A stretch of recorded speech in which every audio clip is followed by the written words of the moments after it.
हूं निखत परवीन खान और आप देख रहे हैं इंडिया परफेक्ट न्यूज़।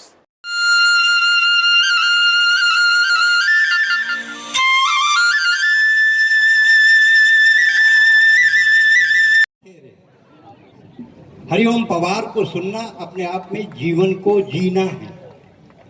अगर आपने एक रात हरिओम पवार जी को सुन लिया और अपने पोते पोती को जब आप बताएंगे कि मैंने हरिओम पवार को डायरेक्ट सुना है, नांदगांव के मंच में सीधे सुना है, वो विश्वास नहीं करेगा। जैसे आपके घर में गीता होनी चाहिए, रामायण होनी चाहिए, मैं दावा करता हूँ इस मंच में आपके पास हरिओम पवार की किताब भी होनी चाहिए बच्चों के संस्कार के लिए। जो संस्कार को जीता है, अग्नि का शौर्य के हमारे प्रणेता, एक अग्नि और सूर्य का नाम होता है हरिओम पवार। तालियां आप तक बजे जब तक वो माइक पे ना आ जाए। जोरदार डॉक्टर हरिओम पवार।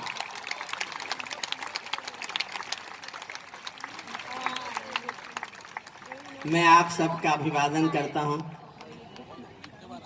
श्रद्धेय रमन सिंह जी का जन्मदिन है, लेकिन मुझे भी आज जितना सम्मान मिला है, इतना सम्मान मैंने भी जीवन में किसी कवि सम्मेलन में कभी महसूस नहीं किया।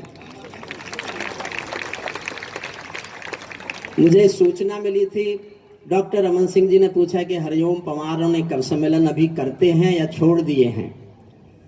तो मैं यहाँ से घोषणा करता हूँ, मैं पिछले 2 साल से कवि सम्मेलन छोड़ने की सोच रहा था और ये कोरोना नहीं आया होता तो छोड़ चुका होता। लेकिन आज मैं संकल्प करके जाता हूं, मैं कवि सम्मेलन छोड़ूंगा, लेकिन अगले साल रमन सिंह को मुख्यमंत्री देखकर उनका जन्मदिन मनाकर कवि सम्मेलन छोड़ दूंगा। यही जन्मदिन मनाएंगे और मैं उसके बाद कवि सम्मेलन नहीं पढ़ूंगा। मैं ऐसा सोचता हूँ, बहुत उम्र हो गई, बहुत चिल्ला लिए, बहुत घूम लिए।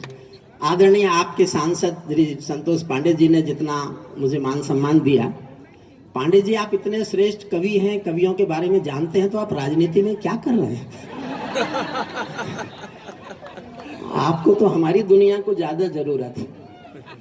मैं एक आज्ञा बस चाहता हूं, कुछ मेरी कमर में दर्द है इन दिनों, मुझे बैठने की इजाजत दे दीजिए, फिर मैं कविता सुना। वीणा की झंकार वो भय, आज्ञा हो तो मैं भी छेड़ूं वीणा की झंकार वो भय, और समय से कह दूं झूमे गाए वेग मल्हार वो भय। मुझको मां शक्ति ने दी है प्राणों में हुंकार वो भय, और विधाता ने सौंपी है अधरों को ललकार वो भय। मैं तो मां वीणा पानी से केवल ज्ञान मांगता हूँ, जनगण मन की पीड़ा गाने का वरदान मांगता हूँ, जनगण मन की पीड़ा। जितना श्रेष्ठ कवि सम्मेलन चल रहा है, शंभू जी ने बहुत श्रेष्ठ नींव रखी, और दुबे जी को तो मैं जनता की प्रतिक्रिया देखता रहता हूँ क्या है, क्योंकि उनकी भाषा पूरी समझ में आती नहीं है, छत्तीसगढ़िया हमको आती नहीं है। लेकिन ये सच लगता है कि ये ब्लैक डायमंड अभी जिंदा है। डायमंड नहीं, टाइगर है। मैंने टाइगर इसलिए नहीं कहा, अगर टाइगर ने सुन लिया कि इसको टाइगर कहा जा रहा है तो कोई नहीं। मैं देखिए एक नई कविता सुनाना चाहता हूँ। मेरा मोह है शैलेश, मुझे बहुत दिनों बाद मिला है, मेरा छोटा भाई है। हम सब शैलेश जी को सुनेंगे, वो हमारा सेलिब्रिटी है। मैं वो कवि नहीं हूं जो अपने छोटों को अपने से आगे निकलते हुए देखकर खुश नहीं होता हूं। मेरी मान्यता है, जो तने आने वाली कोपलों का स्वागत नहीं करते वो ठूठ हो जाते हैं, और मैं ठूठ होके नहीं जीना चाहता। हम शैलेश को सुनेंगे। मैंने एक नई कविता इन दिनों लिखी है, शैलेश को सुनाने का मेरा मन है, बाकी कवियों की सुनी हुई है, आपके लिए भी नहीं है। थोड़ी सी गंभीर है, थोड़ी देर निभा लेना, फिर मैं आपके मन पर आ जाऊंगा। ये देश भरोसे का देश है, परंपराओं का, निष्ठा का, समर्पण का। एक 20 सेकंड की कहानी सुनाता हूं। क्या है हमारे भरोसे, क्या है हमारी निष्ठा, क्या है हमारी परंपरा, क्या है हमारे विश्वास। एक बाप बेटी जा रहे थे किसी रास्ते पर, उनको तेज बाढ़ का पानी मिला। दोनों डर गए, कैसे निकलेंगे, तेज बाढ़ का पानी बह रहा है। पिता ने हिम्मत करके कहा कि बेटी डरो मत, तुम मेरा हाथ पकड़ लो, हम पानी से बाहर निकलेंगे। बेटी ने कहा पापा मैं आपका हाथ नहीं पकड़ूंगी, आप मेरा हाथ पकड़ लो। पिता ने कहा क्या फर्क पड़ता है, तुमने मेरा हाथ पकड़ा या मैंने तुम्हारा हाथ पकड़ा, समझ जाओ पीछे तक, जहां तक मेरी आवाज जा रही है तो ताली उठाना, वरना चुप रहना। पिता ने कहा बेटी क्या फर्क पड़ता है, तुमने मेरा हाथ पकड़ा या मैंने तुम्हारा हाथ पकड़ा। बेटी ने कहा पापा बहुत फर्क पड़ता है, मैं किसी मजबूरी में अपने स्वार्थ में आपका हाथ छोड़ भी सकती हूं, लेकिन एक बाप अपनी बेटी का हाथ किसी हाल में कभी छोड़ नहीं सकता। के बाद कवि सम्मेलन तो बहुत किए, लेकिन आज पहली बार लग रहा है कि हिंदुस्तान ने कोरोना पर विजय प्राप्त कर लिया। इतना बड़ा जनसमूह, लेकिन हम सब जानते हैं कि रमन सिंह जी के प्रति आपका प्यार है, आपका लाड़ दुलार है। वो मुख्यमंत्री थे तब भी 15 साल जिस तरह से कवियों को सामने बैठकर प्यार से सुनते रहे, हम उनकी उस निष्ठा और समर्पण का सदैव ऋणी रहेंगे। एक नई कविता में शुरू करता हूं। पहली 4 लाइन में कविता का शीर्षक आ जाएगा। उस कविता के शीर्षक पर आपकी प्रतिक्रिया क्या है ये तय करेगा। अगर 1/4 लोगों ने ताली बजाई तो कविता का 1/4 हिस्सा सुनाऊंगा, आधे लोगों ने ताली बजाई तो आधी कविता सुनाऊंगा, और अब पूरे सदन ने ताली उठा दी तो मैं पूरी कविता सुनाऊंगा। एक गंभीर कविता पढ़ने का रिस्क ले रहा हूं। रिस्क इसलिए ले रहा हूं कि मेरा दूसरा नाम रिस्की है। मन से सुनिए, शीर्षक सुनकर आप कितने लोग इस कविता को सुनना चाहेंगे। मैं क्योंकि थोड़ा पढ़ा लिखा कवि हूं, इनकी तरह नहीं हूं। शंभू बैठा है ना, कहां बैठा है? इधर। मैंने 30 साल पहले LLD की थी साहब, ये कानून की आखिरी डिग्री है दुनिया की। तो मुझसे फोन करके पूछा भाई साहब क्या किया? मैंने कहा LLD कर ली। तो मुझसे बोला आप B.Ed नहीं कर सकते थे? मुझे उस दिन पता चला इसने बिहार में टॉप किया था। बहुत अच्छा सबने सुना। दुबे जी आपके डाले हुए संस्कार आज फल फूल रहे हैं। आदरणीय आप जा रहे हैं? जय चले जाओ आर्यपुत्र। बस हम पहली 4 लाइन शीर्षक पर बताना कि इस कविता को कितने लोग सुनना चाहते हैं। जितने प्रतिशत तालियां उठेंगी उतनी प्रतिशत कविता सुनाऊंगा। पैरों में बिना सुने, वाह रे वाह, बहुत अच्छा, सचमुच अद्भुत है। मैंने जीवन में जितने कवि सम्मेलन किए हैं पिछले 50 साल में, उनमें सारे 50 साल की जिंदगी के कवि सम्मेलनों में ये कवि सम्मेलन अद्भुत अनुभव है। दिन में 5 घंटे पानी गिरे, नीचे पानी से कीच हो, और इतना जन समूह। राजनांदगांव में इससे भी ज्यादा लोग हो सकते हैं क्या? सभी यही हैं, आधे आए हैं, 1% आए। अच्छा, दूसरे वाले भी आए होंगे। पैरों में अंगारे। अब मुझसे जुड़ना बस। मैंने थोड़ी देर हंसी इसलिए की क्यों दुबे जी बहुत बहुत अच्छा प्रभाव डाल गए थे। इतना प्रभाव अपने लोगों पर डालते हैं, मैंने उसको थोड़ा सा कम किया है। दुबे जी ताली बजाना, वरना मैं उस प्रभाव को खत्म भी कर सकता हूं। आदरणीय आप कहां जा रहे हैं? प्लीज आप तो वहीं बैठो जाके। अरे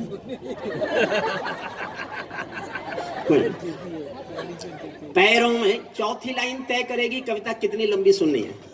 पैरों में अंगारे बांधे सीने में तूफान भरे, पैरों में अंगारे बांधे सीने में तूफान भरे, आंखों में 2 सागर आंजे कई हिमालय शीश धरे। मैं धरती के आंसू का संत्रास नहीं तो क्या गाऊं, मैं धरती के आंसू का संत्रास नहीं तो क्या गाऊं, खूनी तालिबानों का इतिहास नहीं तो क्या गाऊं। सल्यूट करता हूं साहब। मुझे शंभू ने कहा था भाई साहब रिस्क मत लो, तालिबान कौन जानता होगा यहाँ। मैंने कहा अब तो मैं रिस्क ही लूंगा। और जिस मन से सचमुच आपने 4 पंक्ति सराही हैं, मैं एक बात और कह के जा रहा हूं वरना दिल पर बोझ रहेगा। मैं 50 साल में 35 साल लाल किले कविता पढ़ने गया हूं। श्रद्धेय रमन सिंह जी, मैं 35 साल के लाल किले के 35 कवि सम्मेलन आपके जन्मदिन के इस एक कवि सम्मेलन पर न्योछावर करने की घोषणा करता हूं। कविता का ये महत्व हो सकता है, छत्तीसगढ़ ने जिस तरह से कविता के संस्कार को पाला पोसा, हम सब सर झुकाकर प्रणाम करते हैं आपको। अब सुनिए मन से कविता पूरी। अरे बांधे और शैलेश को समर्पित करता हूं। मेरा छोटा भाई है, कविता का बहुत पारखी है, और उसने हिंदुस्तान के सैकड़ों नए कवियों को मंच देकर उनको स्टारडम के लायक बनाने की कोशिश की है। इसका सबसे बड़ा योगदान है। खुद स्टार बन जाए, अपने स्टारडम में रह जिए, वैसा नहीं है। शैलेश ने अपना स्टारडम प्राप्त करने के बाद कोशिश की कि नए नए कवियों को, सब कवियों को वो स्टारडम मिले जो उसने सेलिब्रिटी बनकर के स्टारडम पैदा किया, बनाया, अपना स्वीकार किया। मैं उसी को समर्पित करता हूँ। पैरों में अंगारे बांधे, सीने में तूफान भरे, आंखों में दो सागर भांजे, कई हिमालय शीश धरे। मैं धरती के आंसू का संतरास नहीं तो क्या गाऊं, खूनी तालिबानों का इतिहास नहीं तो क्या गाऊं, आगामी तूफानों का आभास नहीं तो क्या गाऊं, दुनिया के दादाओं का उपहास नहीं तो क्या गाऊं, दुनिया के दादाओं का उपहास नहीं तो क्या गाऊं। नई सदी परमाणु बम के गहने पहने बैठी है। थोड़ी देर गंभीर रहना बस, उसके बाद मैंने आपको कुर्सियों से नहीं उछाला तो मैं कहेगा हरिओम पवार। दुबे जी आपको बताऊंगा टाइगर कैसे जिंदा रहते हैं। नई सदी परमाणु बम के गहने पहने बैठी है, घायल धरती मां अंबर से पीड़ा कहने बैठी है। पुरवैया बम बंदूकों का जहर उगलते देखी है, विस्फोटों की गर्म हवा से नदी उबलते देखी है। नदी समंदर पर्वत घाटी झरने सब बेनूर मिले, कुदरत की सुंदरता के आभूषण चकनाचूर मिले, कुदरत की सुंदरता के आभूषण चकनाचूर मिले। मैं मेहंदी पायल कंगन के गीत नहीं गाने वाला, मैं मेहंदी कंगन के गीत नहीं गाने वाला, आग छोड़कर चंदन बन के गीत नहीं गाने वाला। मैं उगते सूरज की लाली गाने वाला चारण हूँ, मैं उगते सूरज की लाली गाने वाला चारण हूँ। धरती पर मानवता के अधिकारों का उच्चारण हूँ, अंधियारों में शब्द किरण का उजियारा गाता हूँ मैं। धरती से आतंकवाद का निपटारा गाता हूँ मैं, धरती से सैल्यूट। अंधियारों में शब्द किरण का उजियारा गाता हूँ मैं, धरती से आतंकवाद का निपटारा गाता हूँ मैं। मेरी कलम कामना गाती है जग की खुशहाली की, लेकिन दिल में आग भरी है दुनिया की बदहाली की। कितना अधोपतन देखूंगा सत्ता के व्याकरणों में, गांधी लिंकन बुद्ध पड़े हैं चरमपंथ के चरणों में। और दो पंक्तियां पहुंचाता हूं आपके दिल में तीर सी चुभे तो पूरा सदन एक बार मेरा साथ दे। कितना अधोपतन देखूंगा सत्ता के व्याकरणों में, गांधी लिंकन बुद्ध पड़े हैं चरमपंथ के चरणों में। मुझको ये पूरी दुनिया लाचार दिखाई देती है, मुझको ये पूरी दुनिया लाचार दिखाई देती है। चीर हरण के चौसर का दरबार दिखाई देती है, चीर हरण के चौसर का दरबार, चीर हरण के चौसर का दरबार दिखाई देती है। गंधारी की धरती पर मेरा विश्वास है कि आप थोड़ा बहुत जरूर उस विषय के बारे में जानते होंगे, मैं वहीं आ रहा हूं। गंधारी की धरती पर भूचाल दिखाई देता है, अफगानों का जनजीवन बदहाल दिखाई देता है। तोप तमंचों से घायल परवेश दिखाई देता है, तोप तमंचों से घायल परवेश दिखाई देता है। खूनी बाजों के पंजों में देश दिखाई देता है, यूएनओ में दुनिया का विश्वास टूटते देखा है। हथियारों के बल पर कोई देश लूटते देखा है, हथियारों के बल पर कोई देश लूटते देखा। शैलेश मेरा साहस बोलता है, मैं नहीं जानता कब छोड़ दूंगा, कब सम्मेलन। भगवान करे मैं रमन सिंह जी को मुख्यमंत्री बन जाने के बाद, उनके जन्मदिन के बनाने के बाद ही कब सम्मेलन छोड़ूं, लेकिन मेरा साहस देखना। मैं सूरज के साम्राज्य से आंख मिलाने वाला हूँ, मैं सूरज के साम्राज्य से आंख मिलाने वाला हूँ। दुनिया के हर दादा का मैं ताज हिलाने वाला हूँ। आसमान की लाली मेरे शब्दों की चिंगारी है, मेरी पूरी दुनिया से टकराने की तैयारी है। मैं शब्दों की कांति ज्वाल हूँ, वर्तमान को गाऊंगा। जिस दिन मेरी आग बुझेगी मैं उस दिन मर जाऊंगा, जिस दिन मेरी आग बुझेगी। मैं शब्दों के कांति ज्वाल हूँ, वर्तमान को गाऊंगा। जिस दिन मेरी आग, पूरी दुनिया से विद्रोह कर रहा हूं, मेरे साथ जुड़ना। दुनिया वालों आने वाला समय तुम्हें दुत्कारेगा, दुनिया वालों आने वाला समय तुम्हें दुत्कारेगा। महाशक्तियों की चुप्पी पर थूकेगा, धिक्कारेगा। दुनिया के दादा आतंकों से लड़ने में चूक गए, तालिबानी एटम की सत्ता के मुंह पर थूक गए। तालिबानी एटम की सत्ता, 8 लाइन पढ़ता हूं, तालिबानियों का इतिहास सुनना और 8वीं लाइन तक समझ जाना क्या है तालिबान। तालिबानी एटम की सत्ता के मुंह पर थूक गए, तालिबानी आतंकों की शैली गढ़ने वाले हैं, तालिबानी बर्बरता की सीढ़ी चढ़ने वाले हैं, तालिबानी यादों में लादेन छिपा कर बैठे हैं, अपनी आंखों में पिंडी के नैन छिपा कर बैठे हैं। ये भारत के यान हरण की दर्द भरी दुर्घटना है। काबुल के दूतावासों में विस्फोटों की घटना है। इनके कारण हम जेलों से कातिल छोड़े बैठे हैं। ये गौतम बुद्धा की प्रतिमा बम से तोड़े बैठे हैं। ये गौतम बुद्धा की प्रतिमा बम से तोड़े बैठे हैं। तालिबानों की बेशर्मी शर्म पड़ी पानी पानी। हमारा प्रधानमंत्री लाल किले पर भाषण देता है कि अगले 25 साल नारी अस्मिता के हैं और 600 साल पीछे पाषाण युग में एक देश चला गया और पूरी दुनिया देखती रही। आपने कल्पना की होगी इस युग में किसी देश में ये कानून होंगे, औरत स्कूल नहीं जाएगी, नौकरी नहीं करेगी, बाजार में नहीं जाएगी, किसी पुरुष के बिना नहीं जाएगी, बिना शरीर को ढके हुए नहीं जाएगी। ये पाषाण युग लौटा। तालिबानों की बेशर्मी शर्म पड़ी पानी पानी। दहशतगर्दों के गौड़ों से पिटती हैं दादी। उस पाषाण युग का एक दर्द सुनना बस। तालिबानों की बेशर्मी शर्म पड़ी पानी पानी। दहशतगर्दों के कौड़ों से पिटती हैं दादी नानी। उनको कोई फर्क नहीं है उनके मरने जीने की। औरत केवल काया भर है बच्चे पैदा करने की। औरत केवल काया भर है बच्चे पैदा करने की। 7 समंदर इनका दामन साफ नहीं कर सकते हैं। अल्लाह भी इनके पापों को माफ नहीं कर सकते हैं। काबुल के हर चौराहे पर चीख सुनाई देती है। हर अफगानी सीने पर बंदूक दिखाई देती है। मैंने भूपर मानवता के प्राण अटकते देखे हैं। एक दृश्य ने मुझसे कविता लिखवाई। मैंने अपनी 72 साल की जिंदगी में इससे बुरा कोई दृश्य नहीं देखा। एक दृश्य देख के मेरी आंखें भीगी और मैंने पूरी कविता लिखी। ये पंक्ति आपने किसी ने टीवी पर उन दिनों देखा हो तो मैं पूरे सदन का मन मांगता हूं आप तक मेरी पंक्ति पहुंच जाए तो आपकी तालियां आसमान तक उठनी चाहिए। सुनना। काबुल के हर चौराहे पर चीख सुनाई देती है। हर अफगानी सीने पर बंदूक दिखाई देती है। मैंने भूपर मानवता के प्राण अटकते देखे हैं। मैंने भूपर मानवता के प्राण अटकते देखे हैं। जब यानों के पहियों से भी लोग लटकते देखे हैं। जब यानों के पहियों से भी लोग, जब यानों के पहियों। अब असली विद्रोह करता हूं। एक साहब खड़े, बैठ जाओ। मेरे कविता पाठ में आपके खड़े होने की हिम्मत।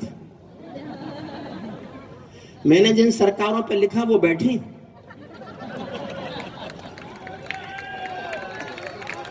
जब यूं ही बदल रहे हो तो बैठाने की जरूरत नहीं है मुझे, इसलिए मैंने एक कविता राष्ट्र। आप बैठ जाने भैया, आप इसे कह रहा हूं लाल शर्ट, बैठ जाओ।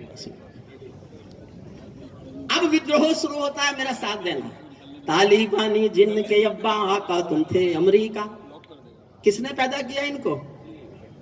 तालिबानी जिनके अब्बा आका तुम थे अमेरिका। साथ देना। हो सकता है आपको उतना ज्ञान नहीं हो, लेकिन जितना समझ आ जाए उतना सुनते रहना। तालिबानी जिनके अब्बा आका तुम थे अमेरिका। इनको रूस से लड़वाने के खाका तुम थे अमेरिका। इनकी ट्रेनिंग इनका पोषण भूल गए क्या अमेरिका? अपनी खुदगर्जी में शोषण भूल गए क्या अमेरिका? तुमको अपने पापों के ही अंक मिले हैं अमेरिका। अपने पाले सांपों के ही डंक मिले हैं अमेरिका। मोहनी जी आप भी ताली बजा दो। मैंने आपको उन गीतों पर तालियां बजाई जो मेरी समझ में नहीं आई। सचमुच नहीं समझ में आए। समझ में तो मेरे टाइगर भी नहीं आया, लेकिन आप ताली बजा रहे थे तो मुझे लगा अच्छा ही सुना रहे होंगे। तुमको अपने पापों के ही अंक मिले हैं अमेरिका। अपने पाले सांपों के ही डंक था उन्हें जिलाकर चले गए। 6 लाइन सुनना, फिर 1 मिनट और सुन लो, उसके बाद तो आपको सुनना ही पड़ेगा जो मैं सुनाने जा रहा हूं। तालिबानी जिनके अब्बा आका तुम थे अमेरिका। तुमको अपने पापों के ही अंक मिले हैं अमेरिका। अपने पाले सांपों के ही डंक मिले हैं अमेरिका। आतंकों के साए को तुम हाथ हिलाकर चले गए। जिनका तुमने अंत लिखा था उन्हें जिलाकर चले गए। भोले भाले अफगानों का हृदय तोड़ कर चले गए। जहरीले सांपों के घर में दूध छोड़ कर चले गए। जिस दिन काबुल से अमेरिकी हाथ छूटते देख लिया, हमने दुनिया के दादा का दम टूटते देख लिया। हमने दुनिया के दादा का दम टूटते। मैं दुनिया को समझाता हूँ अमेरिका की चतुराई। दोहा में ही लिख डाली थी समझौते की चौपाई। और 2 लाइन और प्यार मांगती हैं। दोहा में ही लिख डाली थी समझौते की चौपाई। ये समझौता नहीं समर्पण कर बैठे हो अमेरिका। ये समझौता नहीं समर्पण कर बैठे हो अमेरिका। अपनी महाशक्ति का तर्पण कर बैठे हो अमेरिका, अपनी महाशक्ति का तर्पण कर बैठे हो अमेरिका। क्या अमेरिका यूं ही अपने रिश्ते नाते तोड़ गया, अपने हथियारों को हेलीकॉप्टरों को छोड़ गया? सच तो ये है अमेरिका ने बहुत दोगला बेच दिया, सच तो ये है अमेरिका ने बहुत दोगला बेच दिया। भोले भाले अफगानों को तालिबान को बेच दिया, भोले। अब अंतिम हिस्सा सुन लीजिए। मुझे कई बार कहना पड़ा इस कविता में ताली उठाइए, अब नहीं कहूंगा। अब ये कहूंगा मैं जो पढ़ने जा रहा हूं, आप ताली बजाने से अपने को रोक के दिखा सको तो रोक के दिखाइए। पिछले साल 15 अगस्त को तालिबानियों के प्रेस प्रवक्ता ने एक बयान दिया था, मैंने सुना, वो सीधे कुछ लोगों ने सुना होगा। पाकिस्तानी तालिबानी प्रवक्ता बोल रहा है अपने देश में, we have got our motherland, we have got our Kabul, we have got our Afghanistan as total. Our next target is to support the freedom fight of the jihadis of Jammu and Kashmir. Due to brotherhood, we will support the liberation of the Jammu and Kashmir. और मैंने कहा अच्छा, बयान दिया उन्होंने। तालिबान हो अपने घर में नाचो कूदो खेल करो, तालिबान हो अपने घर में नाचो कूदो खेल करो, जिससे चाहो जंग करो तुम, जिससे चाहो मेल करो, लेकिन मेरे कश्मीर के सपन देखना बंद करो। पाकिस्तानी गरम तवे पर हाथ सेकना बंद करो, पाकिस्तानी गरम। अब नहीं कहूंगा मैं इतना। तालिबानो अपने घर में नाचो कूदो खेल करो, तालिबानो अपने घर में नाचो कूदो खेल करो, जिससे चाहो जंग करो तुम, जिससे चाहो मेल करो, लेकिन मेरे कश्मीर के सपन देखना बंद करो। पाकिस्तानी गरम तवे पर हाथ सेकना बंद करो। तालिबानी अब्बा चाचा जो भारत में आएंगे, ओसामा की तरह कफन के बिन दफनाए जाएंगे, कफन के बिन दफनाए जाएंगे। हम घाटी में आतंकी अभियान कुचल कर रख देंगे, हम ताली उठाना तो जोश मेरा भी बढ़े।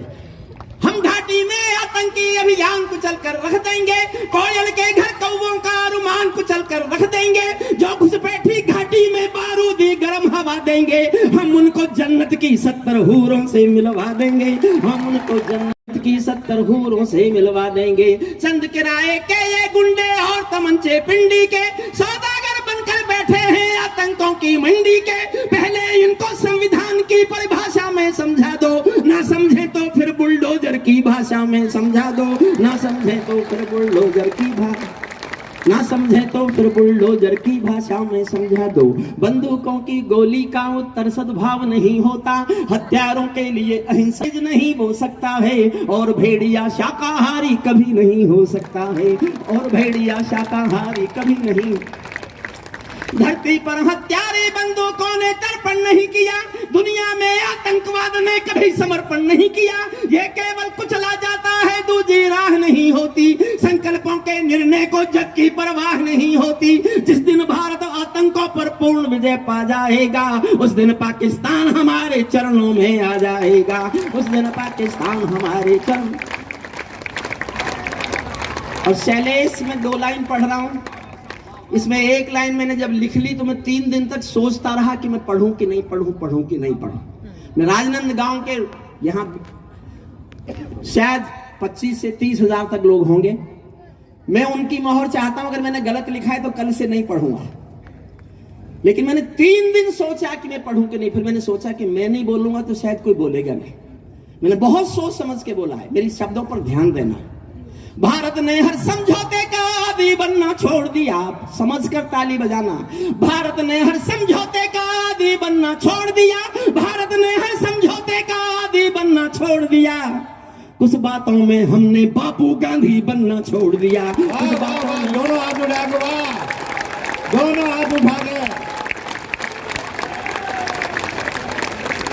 भारत माता की, भारत माता की।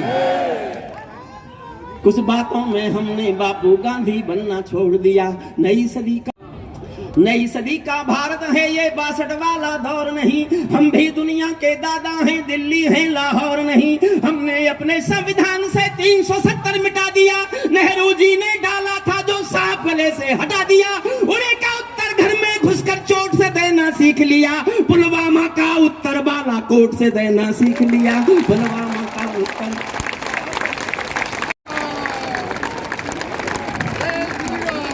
जब शंभू जम रहा था तो मेरी तरफ देख रहा था पीछे, जैसे मैंने कभी लोगों को ताली बजाते देखा ही नहीं हो। उरी का उत्तर घर हमने अपने संविधान से 370 मिटा दिया, नेहरू जी ने डाला था जो सांप गले से हटा दिया। उरी का उत्तर घर में घुसकर चोट से देना सीख लिया, पुलवामा का उत्तर बालाकोट से देना सीख लिया। रावलपिंडी के दिल में जब खोट दिखाई देता है, उनको सपनों में भी बालाकोट दिखाई देता है, उनको सपनों में भी बालाकोट। और साहब देखना चाहता हूं आपका उत्साह। राजनांदगांव से लौट के जाऊंगा अपने घर, तो मैं अपनी स्मृतियों में आपकी ताली बजाने का राह जाना चाहता हूं। एक ऐसी पढ़ रहा हूं, एक लाइन मुझसे शायद आप उम्मीद नहीं करते होंगे, और मैं इसलिए पढ़ रहा हूं कि इस देश में कोई 370 खत्म करता है तो मेरे लिए प्रणम्य। आप नहीं जानते, शायद यूक्रेन में भारत के तिरंगे का वो सम्मान था जो दुनिया के किसी पासपोर्ट का सम्मान नहीं था किसी पासपोर्ट। तो मैं एक पंक्ति पर आपका मन मांगता हूं, पूरे सदन का देखना चाहता हूं कितना प्यार मुझे आप करते हैं। उरी का उत्तर घर में घुसकर चोट से रहना सीख लिया, पुलवामा का उत्तर बालाकोट से रहना सीख लिया। भारत पुलवामा का उत्तर बालाकोट से रहना सीख लिया। हमने डर को कूटनीति से दूर हटा कर रखा है, हमने डर को कूटनीति से दूर हटा कर रखा है। दिल्ली के सिंहासन पर एक शेर बिठा कर रखा है।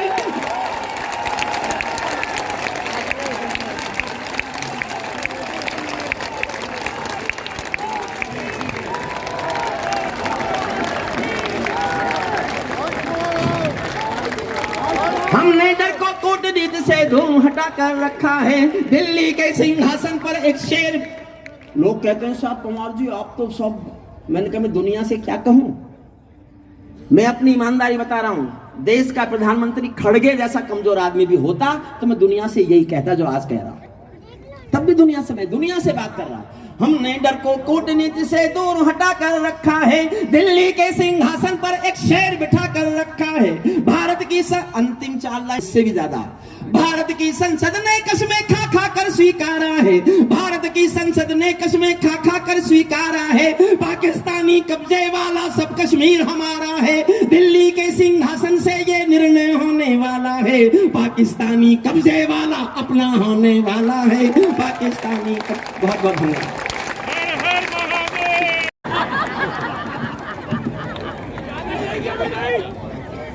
मजाक नहीं कर रहा था, इन्होंने कहा था यहाँ किसी के लिए वंस मोर नहीं होती, उनका तुम्हारे लिए नहीं होती होगी।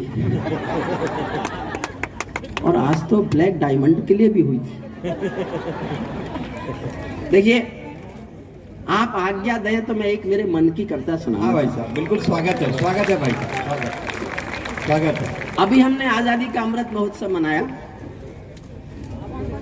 घर घर तिरंगा भी एक मुहिम चली और सारे देश में हर किसी ने, हर सब पार्टियों में। देखिए मेरा राजनीतिक पार्टियों से कोई बहुत विशेष संबंध नहीं। एक सरूरपुर के बाई इलेक्शन में जीत के आए सांसद महोदय सिमरनजीत सिंह मान, उन्होंने संसद के बाहर खड़े होकर टेलीविजन को इंटरव्यू दिया कि भगत सिंह आतंकवादी था। वो भी एक चलो नई बात, एक पुरानी बात है। जब सबसे पहली बार आदरणीय मायावती जी उत्तर प्रदेश में मुख्यमंत्री बनी, उनका अपना जन समर्थन नहीं था, अपना बहुमत नहीं था, भारतीय जनता पार्टी के समर्थन से मुख्यमंत्री बनी। और मुख्यमंत्री बनने के 3 महीने बाद ही उन्होंने चंद्रशेखर आजाद के नाम के महाविद्यालय का पत्थर उखड़वा दिया। एक पत्रकार ने हिम्मत करके कहा कि आप क्या कर रही हैं देवी, ये महाविद्यालय चंद्रशेखर आजाद के नाम पर है। तो घूम के गुस्से में बोली, कौन चंद्रशेखर आजाद, वो आतंकवादी? आतंकवादी कहा गया चंद्रशेखर आजाद को भाजपा के समर्थन के मुख्यमंत्री ने, और देश चुप रहा। मुझे उन दिनों आडवाणी साहब और अटल बिहारी वाजपेयी साहब बहुत प्यार करते थे, मुझे सुन लेते थे। मैं दोनों के पास शिकायत लेके गया। मैं अपना एक छाला है मेरे दिल में जिसको मैं फोड़ना चाहता हूं। देश के उस नेता के सामने जिसके नेता की शालीनता, विशिष्टता, शिष्टता, कविता के प्रति समर्पण और जनता के प्रति मोह से वो इतने बड़े बनते हैं कि यहाँ इतना बड़ा जनसमूह एक जन्मदिन मनाने के लिए इकट्ठा हो जाता है। हम जानते हैं कि रमन सिंह जी का जन्मदिन है, कवि सम्मेलन नहीं है। कवि सम्मेलन तो हम रोज रहते हैं, हमें सुनने के लिए 500 लोग भी नहीं आते। मुख्यमंत्री चंद्रशेखर आजाद को आतंकवादी बताती है, तो आडवाणी साहब तो बोले ही नहीं कुछ भी। मैं अटल जी का मुंह चढ़ा था, अटल जी के सामने कुछ बोलचाल लेता था, तो मैंने कहा साहब ये तो वो गुस्से में उससे बोले, तू चाहता है हम इस बात पर सरकार गिरा दें? तो मैं उनसे तो डरता था, उनके आगे तो बोला नहीं, मैं चुपके से बाहर निकलता हुआ अपने मन मन में कहता आया कि मत गिराओ, खुद गिर जाओ। लेकिन मैं दोनों से कह के आया कि मैं एक कविता लेके जनता में जा रहा हूं, आपकी मजबूरी चुप रहना होगी, मेरी कोई मजबूरी नहीं है। मैं एक कविता इसलिए सुनाना चाहता हूं, मेरे दिल का छाला है, मैं फोड़ना चाहता हूं। आज आप बहुत श्रेष्ठ हो तो कम से कम उनका अपमान मत करो, बस हमारा ये निवेदन है और कुछ नहीं करना। सुनिए, मन तो मेरा भी करता, एक छोटी सी कहानी है 20 सेकंड की, 20 सेकंड की भी कहानी हो सकती है। वो कहानी मेरी इस कविता की जान है। कहानी है कि एक पालतू तोता था पिंजरे में किसी के पास। भैया, तोता था पिंजरे में किसी के पास। एक दिन मालिक ने तोते से कहा, मैं पड़ोसी गांव जा रहा हूं, तेरा शाम तक का खाना मैंने पिंजरे में रख दिया है, तू खा लेना। तोता बोला, मालिक उस गांव में मेरे गुरुजी रहते हैं। मालिक बोला, तो मैं क्या करूं? बोले, मेरे गुरुजी को मेरी राम राम तो बोल सकते हो? मालिक ने कहा, मिलेगा तो बोल दूंगा। मालिक पड़ोसी गांव गया, जाके बोला, मेरे पिंजरे के पालतू तोते का यहाँ कोई गुरु है क्या? एक बूढ़ा तोता उठ के आया, उसने कहा, मैं हूं। तो उसने कहा, मेरे पिंजरे के पालतू तोते ने तुमको राम राम भेजी है। बूढ़े तोते ने सुना और मर गया। मालिक लौट के आया, तोते ने आते ही पूछा, मेरे गुरुजी मिले? मालिक बोला, काय का तेरा गुरुजी? मैंने तेरी राम राम बोली, वो तो सुनते ही मर गया। इतना सुनते ही पिंजरे का तोता भी मर गया। समझना मैं कहना क्या चाहता हूं, पिंजरे का तोता भी मर गया। मालिक ने जब पिंजरा खोला तो आत्मा कहती चली गई तोते की कि मालिक तुम समझे नहीं, मेरे गुरु ने मेरे लिए संदेश भेजा था कि जिसको आजाद होना है उसे मरना आना चाहिए। एक मेरे मन की कविता सुन लीजिएगा। मन तो मेरा भी करता है झूमू नाचूं गाँव में। आजादी का स्वर्ण जयंती काल था जब मैंने कविता लिखी, 1950 के आसपास। जब आजादी के 50 साल पूरे हुए थे तब की कविता है, 2000 के आसपास की कविता, लगभग 20-22 साल पुरानी कविता, जब मायावती जी पहली बार मुख्यमंत्री बनी। और आप सब, मैं जानता हूं अधिकतर लोग भाजपा समर्थक ही होंगे। मैं आपसे भी कुछ ना कह के जाऊं तो फिर मैं काय का हरिओम पवार कह के तो मैं जाऊंगा। सांसद जी ने जिस मन से मेरे बारे में बोला है, मैं अपना पूरा मन दिखाना चाहता हूं आज आपको। मेरे भीतर जो छाला है वो सिर्फ देश प्रेम का है। वो रोता है तो देश प्रेम रोता है, वो फटता है तो देश प्रेम फटता है। मेरे दिल में सिवाय इसके कुछ है ही नहीं। इस कविता में मुझे आप समझिएगा। वैसे देखिए, मेरी मान्यता है, मैं ताजों के लिए समर्पण वंदन गीत नहीं गाता, दरबारों के लिए कभी अभिनंदन गीत नहीं गाता। गौन भले हो नहीं हो सकता मैं, पुत्र मोह में शस्त्र त्याग कर द्रोण नहीं हो सकता मैं। सत्ता का आकर्षण मेरी भूख नहीं, शाल दुशाला चंदन मेरी भूख नहीं, सरकारी अभिनंदन नहीं चुने मैंने, राजनीति के बंधन नहीं चुने मैंने, पद्म पुरस्कारों की चाह नहीं करता, दरबारों की मैं परवाह नहीं करता। कलम सिपाही बनकर जिंदा रहता हूं, भूखे बच्चों से शर्मिंदा रहता हूं। डंडी से लाल किले तक जाता हूं, पगडंडी से लाल किले तक जाता हूं, झुग्गी झोपड़ियों के आंसू गाता हूं, लेकिन दरबारों में कवि का शीश नहीं झुकने दूंगा, कविता का सिंहासन से संग्राम नहीं रुकने दूंगा। मेरी मान्यता है, हमेशा से मान्यता है, ये सरकारों का काम है कि सड़कें कैसे खूबसूरत बनेंगी, हवाई अड्डे कैसे खूबसूरत बनेंगे, नदियां कैसे साफ होंगी। ये किसी भी सरकार का काम है जो राज कर रहे हो, ये सरकार अपना काम करें, लेकिन हिंदुस्तान के आदमी की इंसानियत कैसे अच्छी होगी, ये साहित्यकारों का काम है। उस कोशिश में लगे हुआ है। ये राजनीति का काम है कि वो देश को खूबसूरत बनाए। तब एक कविता सुनिए, मन तो मेरा भी करता है। ये मेरी तरफ बच्चा पीट करके क्यों खड़ा है? बेटा थोड़ी देर, इतने लोग सुन रहे हैं, ये आश्चर्य है। कोरोना काल के बाद हम ये उम्मीद छोड़ बैठे थे कि इतने लोग कभी कविता सुनने के लिए मिलेंगे, लेकिन ये यहां से शुरुआत है। यहां से शुरुआत है कि देश पुनः अपने गौरव की ओर लौट रहा है, कोई दो राय। मन तो मेरा भी करता है झूमो नाचूं गाऊं मैं, आजादी की स्वर्ण जयंती वाले गीत सुनाऊं मैं, लेकिन शबनम वाला वातावरण कहां से लाऊं मैं, मेघ मल्हारों वाला अंतःकरण कहां से लाऊं मैं दामन में दर्द तुम्हारे अपने लेकर बैठा हूं, आजादी के टूटे फूटे सपने लेकर बैठा हूं, घाव जिन्होंने भारत माता को गहरे दे रखे हैं, उन लोगों को जेल सुरक्षा के पहरे दे रखे हैं। 50 साल आजादी के पूरे होने पर लिखी कविता, उस समय जो हों जहां हों उन सब के लिए सुना रहा हूं।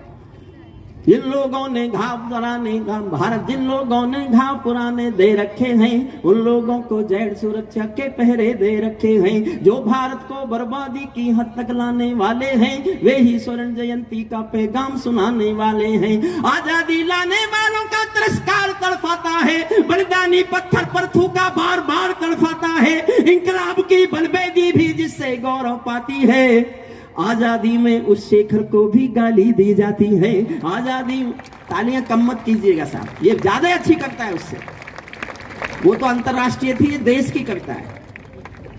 आजादी में उस शेखर को भी गाली दी जाती है, मैं दिनकर की परंपरा का चारण हूँ, भूषण की शैली का अल्प उदाहरण हूँ, इसीलिए मैं दरबारों के गीत नहीं गा सकता हूँ, मैं पीड़ा की चीखों में संगीत नहीं ला सकता हूँ। दर्द में जुड़े तो जुड़ना, इससे बढ़कर और शर्म की बात नहीं हो सकती थी, इससे बढ़कर और शर्म की बात नहीं हो सकती थी, आजादी के परवानों पर घात नहीं हो सकती थी। कोई आतंकी शेखर को, कोई शेखर को आतंकी कह जाता है, पत्थर पर से नाम हटाकर कुर्सी पर रह जाता है। पत्थर की भी कोई सीमा है, कोई मर्यादा है, ये घटना तो देशद्रोह की परिभाषा से ज्यादा है। मेरी आंखों में पानी है, सीने में चिंगारी है, राजनीति ने कुर्बानी के दिल पर ठोकर मारी है। सारे वतन पुरोधा चुप थे, कोई कहीं नहीं बोला, लेकिन कोई ये ना समझे कोई खून नहीं खोला। सुनकर बलिदानी बेटों का धीरज डोल गया होगा, मंगल पांडे फिर शोणित की भाषा बोल गया होगा। मंगल पांडे। शैलेश कविता का सौंदर्य केवल ये है, जब मायावती जी ने चंद्रशेखर आजाद को सरेआम प्रेस के सामने आतंकवादी कहा होगा, तो शहीदों की आत्मा भी सुन रही होगी, कहीं सब शहीदों की आत्मा सुन रही होगी। इस सौंदर्य बोध को मेरे साथ जीना, और अच्छा लगे तो तालियों से नवाजना। ही बोला लेकिन कोई ये ना समझे कोई खून नहीं खोला, सुनकर बलिदानी बेटों का धीरज डोल गया होगा। मंगल पांडे फिर शोणित की भाषा बोल गया होगा। सुनकर हिंद महासागर की लहरें तड़प गई होंगी, शायद बिस्मिल की गजलों की बहरें तड़प गई होंगी। नील गगन में कोई पुच्छल तारा टूट गया होगा, अशफाकुल्लाह की आंखों का लावा फूट गया होगा, अशफाकुल्लाह की आंखों में लावा फूट गया होगा। भारत भू पर मरने वाला टोला भी रोया होगा, इंकलाब का रंग बसंती चोला भी रोया होगा। चुपके चुपके रोया होगा संगम तीरथ का पानी, आंसू आंसू रोई होगी धरती की चूनर धानी। एक समंदर रोई होगी भगत सिंह की कुर्बानी, क्या यही सुनने की खातिर फांसी झूले सेनानी। क्या यही एक समंदर रोई होगी भगत सिंह की कुर्बानी, क्या ये ही सुनने की खातिर फांसी। आपने जिस संवेदनशीलता से पंक्ति सुनी है, मैं अपने गुस्से पर मोहर चाहता हूं। मैं बहुत क्रोधित था, बहुत क्रोध था मुझे, लेकिन मैं करता क्या।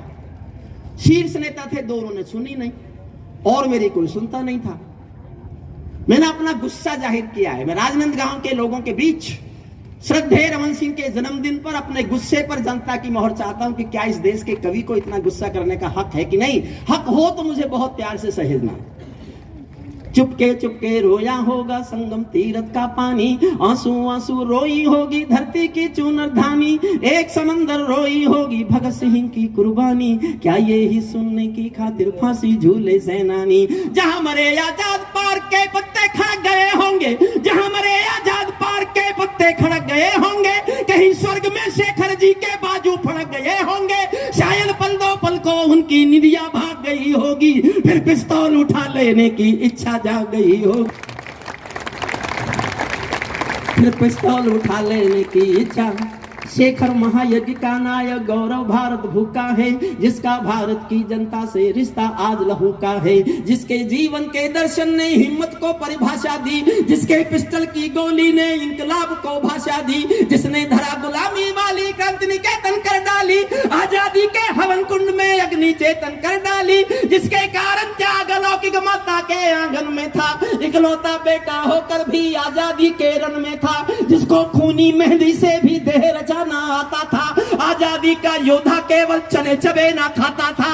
अब तो नेता पर्वत सड़के शहरों को खा जाते हैं और पुलों के शिलान्यास में नहरों को खा जाते हैं। अब तो नेता पर्वत आजादी के कारण जो गोरों से बहुत लड़ी है जी, आजादी के कारण जो गोरों से बहुत लड़ी है जी।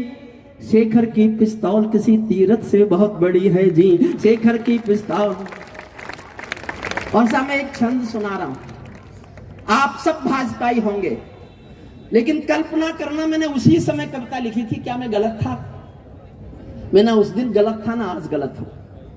आपकी प्रतिक्रिया बताएगी। अगर मुझे लगेगा आप शांत रहे चुपचाप सुना तो मैं समझूंगा मैं उस दिन गलत था, और आपने समर्थन किया तो मैं समझूंगा मैं तब भी सही था और मैं आज भी सही हूं। आदरणीय सांसद महोदय जी को समर्पित करता हूं सुनना। जो भारत माता की जय के नारे समर्थन था भाजपा के, ये बड़ा छाला उस छाले से भी। लेकिन 70 सालों में देश का पहला प्रधानमंत्री है श्रद्धेय नरेंद्र मोदी, जो चंद्रशेखर आजाद के स्मारक पर उनके गांव भावरा गए। 70 साल में कोई नहीं गया, कोई नहीं गया। इसलिए सल्यूट करता हूं। जो भारत माता की जय के नारे, देखिए राजनीतिक प्रतिबद्धता भूल जाना, मेरी बात ठीक लगे तो मेरे तर्क को समर्थन देना, उसी समय की लिखा हुआ है। जो भारत माता की जय के नारे गाने वाले हैं, जो भारत माता की जय के नारे गाने वाले सिखाने वाले हैं, जो छोटी छोटी बातों पर संसद में अड़ जाते हैं, श्री राम मंदिर मुद्दे पर सड़कों पर लड़ जाते हैं, 60 दिनों तक स्वर्ण जयंती रथ लेकर जो घूमे थे, आजादी की यादों के पत्थर पूजे थे, चूमे थे, इस घटना पर चुप बैठे थे, सबके मुंह पर ताले थे। तब गठबंधन क्यों नहीं तोड़ा जो तुम हिम्मत वाले थे, तब गठबंधन क्यों नहीं तोड़ा। मांगता हूं ताकि इतिहास में दर्ज हो कि मैं समय पर बोला था। देखना चाहता हूं कितना समर्थन करते हो। इस घटना पर चुप बैठे थे, सबके मुंह पर ताले थे, तब गठबंधन क्यों नहीं तोड़ा जो तुम हिम्मत वाले थे। तुम सत्ता में शामिल थे तो टूक डांट भी सकते थे, जो जीव शहीदों पर थूके वो जीव काट भी सकते थे, जीव शहीदों पर थूके वो जीव काट भी। अंतिम छंद पढ़ता हूं, बहुत प्रणाम आपको।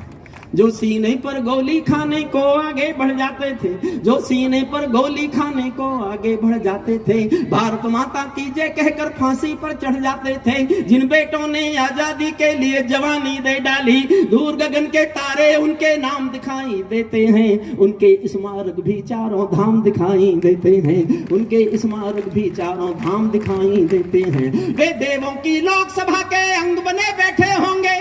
कविता की श्रेष्ठ साहित्यिक पंक्ति सुनना।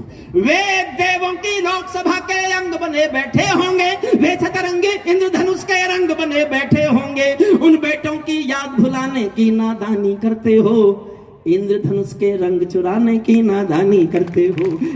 जिनके कारण ये भारत आजाद दिखाई देता है, अमर तिरंगा उन बेटों की याद दिखाई देता है, उनका नाम जुबां पर लो तो पलकों को झपका लेना, उनकी यादों के पत्थर पर 2 आंसू टपका देना। जो धरती में मस्तक बोकर चले गए, दाग गुलामी वाला धोकर चले गए, मैं उनकी पूजा की खातिर जीवन भर गा सकता हूँ। मैं सूरज का बेटा तम के गीत नहीं गा सकता हूँ, मैं पीड़ा में चीखों का संगीत नहीं ला। बहुत बहुत धन्यवाद। पवार को सुनना राष्ट्रीय महोत्सव है। बहुत बहुत आपका अभिनंदन, पवार जी का बहुत बहुत आभार। हमारा चैनल सब्सक्राइब, लाइक, शेयर करें और बेल बटन दबाना ना भूलें।